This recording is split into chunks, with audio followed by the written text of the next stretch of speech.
টুলু সরকার নিজের ব্রিজ নিজেই ব্যক্তিগত উদ্যোগে ব্রিজ তৈরি করছেন। কেন? ডাম্পার যাতায়াতে অসুবিধে হচ্ছে, তার গাড়ি যাতায়াতে অসুবিধে হচ্ছে, তার চোরা কারবারে অসুবিধে হচ্ছে, বালি পাচারে অসুবিধে হচ্ছে, কয়লা পাচারে অসুবিধে হচ্ছে। টুলু সরকার একটা নিজেই ব্রিজ বানিয়ে ফেলছেন তিলপাড়ার কাছে, তিলপাড়া ব্যারাজের কাছে। টোলবাজির ছকে অনুমতি ছাড়াই ব্রিজ করছেন।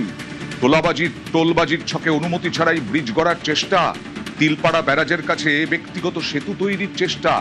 ব্যক্তিগত সেতু ভাবা যায় কতটা বেপরোয়া, কতটা বেয়াদব হলে পরে যেন বীরভূমে এইরকম ভাবে সরকার, আলাদা সরকার চলছে একটা জায়গায় এবং সেখানে ব্রিজ বানাচ্ছেন তিনি।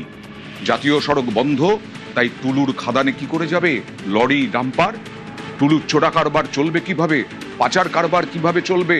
ময়ূরাক্ষীর কাছে সেতু করার চেষ্টা করেন টুলু, কংক্রিট সিমেন্ট এনে ব্রিজ তৈরির তোড়জোড়। সেই সময় আমরা কথা বলেছিলাম টুলুর সঙ্গে, অর্থাৎ নাজিমের সঙ্গে। কি বলছেন নাজিম?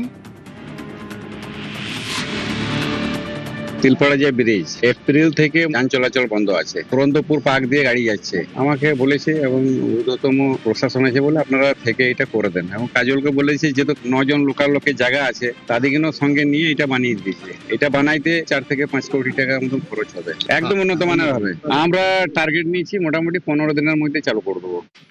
তখন বিরাট দম ব্রিজ তৈরি করে ফেলছেন, বলছেনও আবার সাংবাদিকদের সামনে।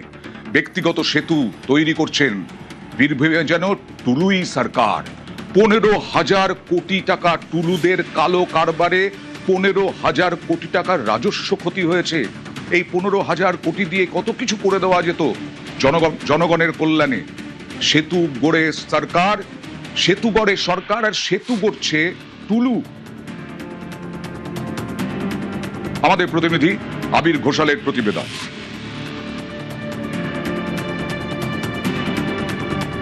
বীরভূমের বেতাজ বাদশাহ হিসাবে নিজেকে বারবার ধরে তুলে ধরার চেষ্টা করতেন টুলু মণ্ডল। আর সেই বেতাজ বাদশাহ হিসাবে তুলে ধরার প্রমাণস্বরূপ হিসাবে তিনি চেয়েছিলেন নিজে থেকেই একটা সেতু বানাতে, এবং সেই সেতু তিনি বানাতে চেয়েছিলেন কোথায়? বানাতে চেয়েছিলেন তিলপাড়া ব্যারেজ থেকে ঠিক কয়েকশো মিটার দূরত্বের মধ্যে। ওই যে দেখতে পাওয়া যাচ্ছে যে তিলপাড়া ব্যারেজ, তো এই ব্যারেজ সংস্কারের জন্য রাস্তা বন্ধ রাখা হয়েছিল। রাজ্য সরকারের তরফ থেকে পরিকল্পনা করা হয়েছিল বিকল্প রাস্তা দিয়ে গাড়ি ঘুরে যাবে, আর ছোট গাড়ি বাইক যেগুলি রয়েছে তার জন্য রাজ্য সরকারের তরফ থেকে নদীর ওপর একটা কজওয়ে বানিয়ে দেওয়া হবে হিউম পাইপের ওপর দিয়ে, যেটা সাধারণত হয়ে থাকে। তবে টুলু মণ্ডল তাতে রাজি ছিলেন না। তিনি চেয়েছিলেন এই বীরভূমে এই তিলপাড়া ব্যারেজের কাজ দিয়ে একটা সেতু তিনি তৈরি করবেন, এবং সেই সেতুর জন্য নাকি খরচ হবে 5 কোটি টাকা। এই যে দেখতে পাচ্ছেন এই যে ব্লকগুলি এখানে রাখা রয়েছে, সেই সেতু নির্মাণ করার জন্য এই সমস্ত ব্লকগুলিকেও তিনি এখানে নিয়ে চলে এসেছিলেন, এবং তার পরিকল্পনা ছিল এই সেতু যদি তিনি নির্মাণ করে নিতে পারেন তাহলে খাদান অংশে বীরভূমের যে সমস্ত ট্রাক্টর চলাচল করে তার মধ্যে অধিকাংশই তার সমস্ত কিছু এখান দিয়ে যেতে পারবে, ফলে তার ব্যবসার কাজে কোনো ধরনের বাধা আসবে না।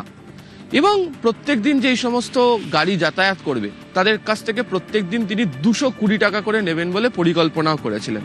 তাতে প্রায় প্রত্যেক দিন 4-4.5 লাখ টাকা করে আসতো, মাসে আসতো প্রায় 4,30,00,000 টাকা, এবং 5 মাসের মধ্যে প্রায় 21 কোটি টাকা হয়ে যেত। সেতু তৈরি করতে তিনি বলেছিলেন 5 কোটি টাকা খরচ হবে, আর 5 মাসে তিনি আয় করে নেবেন 21 কোটি টাকা। কেন এই অতিরিক্ত অর্থ তাহলে কোথায়, কিসে কাজে লাগাতেন? নাকি তার নিজের পকেট ভরানোর জন্য? নদীর ওপর যদি কোনো ধরনের সেতু তৈরি করতে হয় তাহলে সরকারের তরফ থেকে অনুমতি নিতে হবে। শুধু অনুমতি নেওয়া নয়, সরকারের তরফ থেকে টেন্ডার ডাকা হয়। এছাড়া এই ধরনের সেতু তৈরি করার ক্ষেত্রে দেখে নেওয়া হয় যে জমি কারা দিচ্ছেন, বা নদীর জলের যে স্বাভাবিক গতি বা প্রবাহ তাতে যাতে কোনো বাধা না আসে। একাধিক বিষয় সংযুক্ত থাকে। কিন্তু তিনি তো ছিলেন বেতাজ বাদশাহ, তিনি তো নিজেকে মনে করতেন তিনিই প্রশাসনের সর্বময় কর্তা। ফলে সে কারণে তিনি তিলপাড়া ব্যারেজের কাছে ব্যক্তিগত মালিকানায় নিজের নামে একটা সেতু তৈরি করার পরিকল্পনাও নিয়ে ফেলেছিলেন। যদিও সে স্বপ্ন বাস্তবায়িত হয়নি, কিন্তু তার সেই স্বপ্নের স্মারক হিসাবে এখনো পর্যন্ত এই নির্মাণ সামগ্রীগুলো রয়ে গিয়েছে তিলপাড়া ব্যারেজের ঠিক কাছেই। ক্যামেরা অসিত দাসের সাথে আবির ঘোষাল, নিউজ 18 বাংলা। আবির, কেন তিনি নিয়ম মানবেন? নিয়ম তো তিনি তৈরি করছেন। তখন পালা বদলের আগে নিয়ম তিনি তৈরি করছেন, নিয়ম তিনি ভাঙছেন। এই টুলুর সরকার।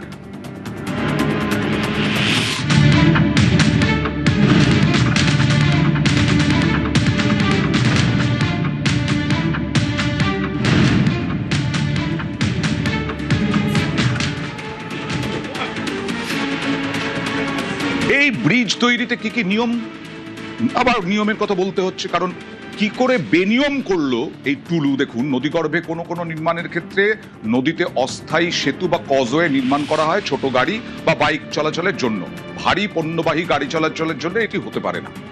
নির্মাণের ক্ষেত্রে প্রথমে সরকারি ইঞ্জিনিয়ার ও বিশেষজ্ঞ দলকে পরিদর্শন করে রিপোর্ট তৈরি করতে হবে। 3 নম্বর নিয়ম কি, রিপোর্ট অনুযায়ী সরকারি বিজ্ঞপ্তি দিয়ে টেন্ডার বা ই টেন্ডার, যেটা আবির বলছিলেন কিছুক্ষণ আগে। এবং 4র্থ নিয়ম কি, সেতুর মানচিত্র তৈরি করে সংশ্লিষ্ট সব দপ্তর থেকে অনুমোদন নিতে হবে। ব্রিজ তৈরি করা অত সোজা? নিরাপত্তার ব্যাপার আছে ব্রিজের। সেতুর আশপাশের রাস্তা নির্মাণ হবে ব্যক্তি মালিকানাধীন জায়গায়, সেই জমির মালিকদের কাছ থেকে লিখিত ছাড়পত্র নিতে হবে। এই অস্থায়ী সেতু নির্মাণ করতে 5 কোটি টাকা খরচ ধরেছিলেন তিনি, কিন্তু তার মধ্যে নাকি একেবারে 5 মাসের মধ্যে 21 কোটি টাকা তুলে নেবেন। পার্থপ্রতিম বিশ্বাস, স্ট্রাকচারাল ইঞ্জিনিয়ার, এই নিয়ম বেনিয়ম নিয়ে কি বললেন দেখুন। নদীর উপরে সেতু যদি তৈরি করতেই হয়, সরকারের অনুমোদন প্রয়োজন এবং প্রত্যেকটা নির্মাণের কিছু বিধি রয়েছে, সেই বিধি মেনে নির্মাণ করতে হয়। না করলে সুরক্ষার ঝুঁকি থাকে। এক্ষেত্রে যদি বেসরকারি সংস্থাকে সেতু নির্মাণের দায়িত্ব দিতেই হয়, তাহলে ইন্ডিয়ান রোড কংগ্রেসের যা বিধি আছে সেই বিধি মেনে এই ধরনের নির্মাণ করা উচিত। ফলে এখন সরকার যদি তার দায়িত্ব ছেড়ে দেয় এবং একদল বেসরকারি উদ্যোগপতিকে ছেড়ে দেয়, সেক্ষেত্রে দাঁড়িয়ে সেই নির্মাণের মান, নির্মাণের সুরক্ষা, কোয়ালিটি, এটা নিয়ে তো প্রশ্ন উঠবেই।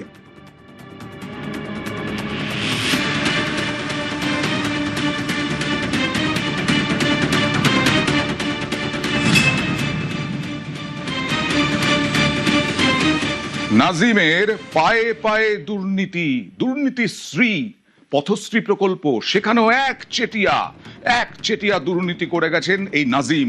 বীরভূমে এই পথশ্রী প্রকল্পের কাজের বরাত, পথশ্রী প্রকল্পের একাধিক রাস্তা তৈরির বরাত, নিম্নমানের সামগ্রী দিয়ে রাস্তা তৈরির অভিযোগ গ্রামবাসীদের।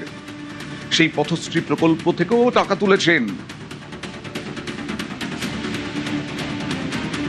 মোহাম্মদ বাজার নলহাটি জাতীয় সড়কের ধারে পর পর টুলুর সাম্রাজ্য। বাপরে বাপ, কত সম্পত্তি, কত সাম্রাজ্য, কি বিরাট সাম্রাজ্য। ভোটের আগে 3 মাসের মধ্যে হয়েছে রাস্তাটা টুলু মন্ডল বানিয়েছে। খোদাইও করেনি, কিছুই না, সব পয়সাটা খেয়ে নিয়েছে। 4 গাড়ি মোড়ান দিয়ে নিয়েছে আর 2 গাড়ি ব্যালেন্স দিয়ে রাস্তাটা করে দিয়ে চলে গেছে। পাকা রাস্তা তো দেখতে পাওয়া যায় না, মাছ চাষ করাও হবে, এমনই অবস্থা রাস্তাটা কোনো মানুষ, ছেলেগুলো যে স্কুল আসবে, স্কুল আসারও কোনো উপায় নেই। কত রাস্তা টুলু বানানোর জন্য দায়িত্ব? আমি স্যার শুনেছিলাম যে 72টা টেন্ডার পেয়েছে, তার মধ্যে ছাই দিয়েছে না সিমেন্ট দিয়েছে বুঝতে পারিনি। এই রাস্তা চলার মতো নয়, মানে রাত্রেবেলায় যদি কেউ আসে ও উবুর হয়ে চিত হয়ে পড়ে যাবে। দাঁত বেরিয়ে গিয়েছে, তো সব পাথর বেরিয়ে গিয়েছে। 3 মাস হয়েছে, এখন রাস্তা ফিটিং হয়নি, সাইড দিকে তো এখনো মাটি লাগায়নি। রাস্তাটা জানেন? টুলু মন্ডল বানিয়েছে। শুধুমাত্র বালি পাথরের ব্যবসা নয়, টুলু মণ্ডল তার প্রভাব প্রতিপত্তিকে কাজে লাগিয়ে বীরভূমের প্রায় 72টি রাস্তার টেন্ডার পেয়েছিলেন, এমনটাই স্থানীয় সূত্রে দাবি। এবং যে রাস্তা তিনি তৈরি করেছিলেন সেই রাস্তার হাল এতটাই বেহাল যে গত 3 মাসের মধ্যে তা প্রায় কঙ্কালসার হয়ে গিয়েছে। এবং গ্রামের মানুষজন বলছেন, এই যেমন বোর্ডে লেখা, নির্মাণকারী সংস্থার নাম Mondal stone product private limited, যা আসলে টুলু মণ্ডলেরই সংস্থা। তার তৈরি করা এই রাস্তাতে অত্যন্ত খারাপ মানের সামগ্রী ব্যবহার করা হয়েছিল, তার জেরেই রাস্তার এই হাল হয়ে গিয়েছে। এবং গ্রামীণ এই রাস্তাগুলিতে ছোট গাড়ি, টোটো নিয়ে ঢোকার ক্ষেত্রে অসুবিধা তৈরি হচ্ছে, এমনকি রাত বাড়লে দুর্ঘটনাও ঘটার সম্ভাবনা কেউ এড়িয়ে যাচ্ছেন না।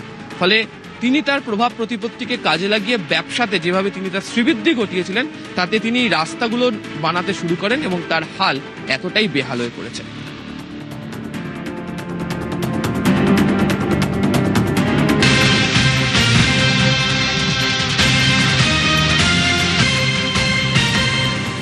টুলু মণ্ডলের কলকাতাতেও অফিস, সেই অফিসে পৌঁছে গেল নিউজ 18 বাংলা। কোথায়, কি ঠিকানা? 9/1B Dharmatala road, Kolkata 42। এই ঠিকানায় একেবারে টুলু মণ্ডলের অফিস। এখানেও অফিসে নিউজ 18 বাংলা। 9/1B কেন্দ্রীয় সরকারের পোর্টালে টুলুর সংস্থার নামে রেজিস্ট্রেশন। বর্তমানে অফিস পরিচালনা করছেন অমিত বোস। টুলুর সঙ্গে অমিত পাথরের ব্যবসা করতেন বলে দাবি। আমাদের প্রতিনিধি প্রীতির প্রতিবেদন। কেন্দ্রীয় সরকারের যে পোর্টাল রয়েছে এবং যে পোর্টালে মূলত কোম্পানি, বিভিন্ন ধরনের কোম্পানির অ্যাড্রেস এবং রেজিস্ট্রেশন নাম্বার থাকে, সেই পোর্টালে কিন্তু স্পষ্টত লেখা রয়েছে যে টুলু মণ্ডল তার যে স্টোন প্রোডাক্ট, অর্থাৎ তার যে স্টোন বা পাথরের যে ব্যবসার ক্ষেত্রে তার মণ্ডল স্টোন প্রোডাক্ট প্রাইভেট লিমিটেড, এখানে আমি দেখতে পাচ্ছি কোম্পানির নাম, এবং কার্যত এখানে এই যে জায়গা, সেই জায়গা কার্যত 8 বছর আগে নেওয়া হয়েছিল এবং তার সঙ্গে সঙ্গে রেজিস্ট্রেশন অ্যাড্রেসও দেওয়া রয়েছে 9/1B ধর্মতলা রোড। সেই অ্যাড্রেসে আমরা এসে পৌঁছেছি এবং সেই অ্যাড্রেস যার মালিকানায় বা যার নামে রয়েছে তার সঙ্গে আমরা কথা বলবো। 8 বছর আগে কি সত্যি রেজিস্ট্রেশন হয়েছিল? এরকমই শুনেছিলাম, কিছু কাগজও এসেছিল। আর আমি এটার মালিক নই, এটা আমার ইনল হাউস আর কি। আচ্ছা, এই সংক্রান্ত আর কোনো পরবর্তীকালে কোনো করেসপন্ডেন্স কিছু হয়নি। আপনি এখানে থাকেন? আমি থাকি এখানে, আমার নিজের ব্যবসা চলে। এই যে 8 বছর আগে রেজিস্ট্রেশন হয়েছিল, টুলু মণ্ডলের সঙ্গে যোগাযোগ ছিল? যোগাযোগ আছে, মানে ওনার সঙ্গে কার্য সংক্রান্ত যোগাযোগে পাথর আমি ওনার থেকে নিয়েওছি, ব্যবসাও হয়েছে 2-3 বছর আগে। তো এইখানে যে ওনার অফিসটা রয়েছে মণ্ডল স্টোনস, যেটা অফিস সংক্রান্ত কোনো কাজ এখানে হয় না, এটা যে কোনোভাবে আরসিতে হয়ে গেছে। আমিও অনেকে বলেছি ওনাকে, ওনাদের আমার সিএকেও বলেছি। এখন যেহেতু এটা আরসির ম্যাটার, কীভাবে এই অ্যাড্রেসটা উঠবে, নাহলে আমাকে বারবার বিড়ম্বনার মধ্যে পড়বে। 3.5 কোটি টাকার অ্যাড্রেস দেখাচ্ছে। 3.5 কোটি? জানি না ম্যাডাম। টুলু মণ্ডলের সঙ্গে আপনার কথা হয়েছিল কোনোদিনও? অনেক আগে হয়েছে, রিসেন্টলি হয়নি। আর যারা এখানে থাকেন তাদের বক্তব্য, বহু বছর আগে রেজিস্ট্রেশন করা হলেও টুলু মণ্ডল সেই অর্থে এইখানে আসেননি। ক্যামেরায় মনোজের সঙ্গে প্রীতি, নিউজ 18 বাংলা, কলকাতা।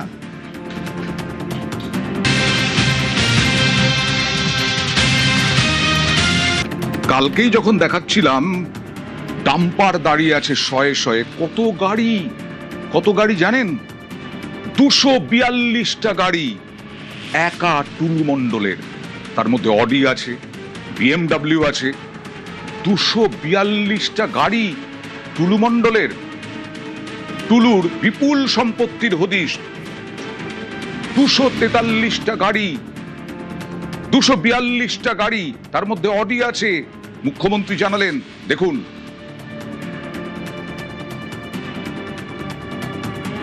আর 300 বিঘার জায়গার সাথে সাথে 83টা ট্রাকের সাথে সাথে অল টাইপ অফ ভেহিকেলস সিজ করা হয়েছে 242টি। তার মধ্যে ট্রাক আছে, ডাম্পার আছে, কার আছে, BMW আছে, অডি আছে, এই সব মিলিয়ে 242টি।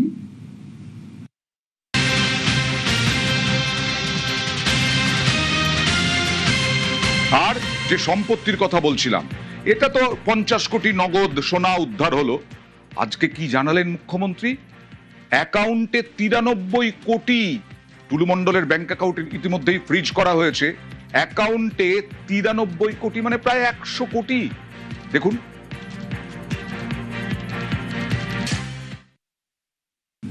আমরা উনার যতগুলো অ্যাকাউন্ট এখনো অবধি পেয়েছি, বিভিন্ন অ্যাকাউন্টে 93 কোটি টাকা। সেই 93 কোটি টাকা আমরা টুলু মণ্ডলের অ্যাকাউন্টসগুলোকে আমরা ফ্রিজ করেছি। সমস্ত অ্যাকাউন্টকে নন অপারেটিং করার জন্য ফ্রিজ করা হয়েছে। এর বাইরেও ক্যাশ রিকভারি করা হয়েছে 53 লক্ষ টাকা। আর আমাদের gold ornament 268 gram, 400 silver 400 gram, platinum jewellery around 23 gram, 3 cash counting machine পাওয়া গেছে, 1 computer, 2 pen drives, 1 CPU and several document like road challan, DCR, money receipt, chequebook. এছাড়াও আপনার 83টা ট্রাক আর ডাম্পার 83, সেটাকেও সিজার লিস্টে নেওয়া হয়েছে। এর বাইরে আমরা 21টা প্রপার্টি পেয়েছি, সেটা আন্ডার প্রসেস রয়েছে প্রপার্টি। 7টা বাড়ি, একটা ফার্ম হাউস, 2টো পেট্রোল পাম্প, একটা ব্রিক কিল, একটা পার্কিং, 3টে স্টোন মাইন, 2টো ক্র্যাশার এবং আদার্স সব মিলিয়ে মোট 21টা প্রপার্টি এই জায়গার পরিমাণ হচ্ছে 300 বিঘা। আর মুখ্যমন্ত্রী তোপ দাগলেন প্রাক্তন মুখ্যমন্ত্রীর দিকে। সরকারের মদত না থাকলে কিভাবে এইরকম সম্পত্তি করতে পারে, আর রাজস্বের ক্ষতি হতে পারে 15,000 কোটির একটা জেলা থেকে। কি বললেন দেখুন। সরকারের সাপোর্ট ছাড়া হতে পারে না। প্রাক্তন মুখ্যমন্ত্রী মমতা বন্দ্যোপাধ্যায়ের সাপোর্ট ছাড়া এটা হতে পারে না। এত বড় র্যাকেট, এত দিন ধরে সবাই ইনভলভ রয়েছে। আপনি এটা তো পুরো এন্টায়ার স্টেট গভর্নমেন্ট যিনি লিড করেছেন, responsibility goes to her also. একদিনের একটা ইনসিডেন্ট নয়, কিন্তু একটা অর্গানাইজ বছরের পর বছর রেভিনিউ ফাঁকি দিচ্ছে। 243টা গাড়ি তো একদিনে কেনা যায় না। অডি, BMW কেনা হচ্ছে, লুকিয়ে পকেটের মধ্যে রাখা যায় না। 300 বিঘা প্রপার্টি, 7টা বড় বাড়ি, ফার্ম হাউস একদিনে করা যায় না। ইটস এ অনেক দিনের, মিনিমাম তো 5-7 বছর ধরে হয়েছে। এবং যারা সরকারে ছিলেন, এতে রেজিস্ট্রি অফিস ইনভলভ আছে, এতে মোটর ভেহিকলস ইনভলভ আছে, এতে লোকাল পুলিশ ইনভলভ আছে, এতে লোকাল পঞ্চায়েত ইনভলভ আছে, এতে আপনার মিনারেল কর্পোরেশন ইনভলভ আছে, ল্যান্ড ডিপার্টমেন্ট ইনভলভ আছে। হাইয়েস্ট লেভেল থেকে ডাইরেকশন না গেলে যে mister Mondal is our man, ওর দিকে তাকাবে না, তাই সবাই চোখ বন্ধ করে রেখেছে।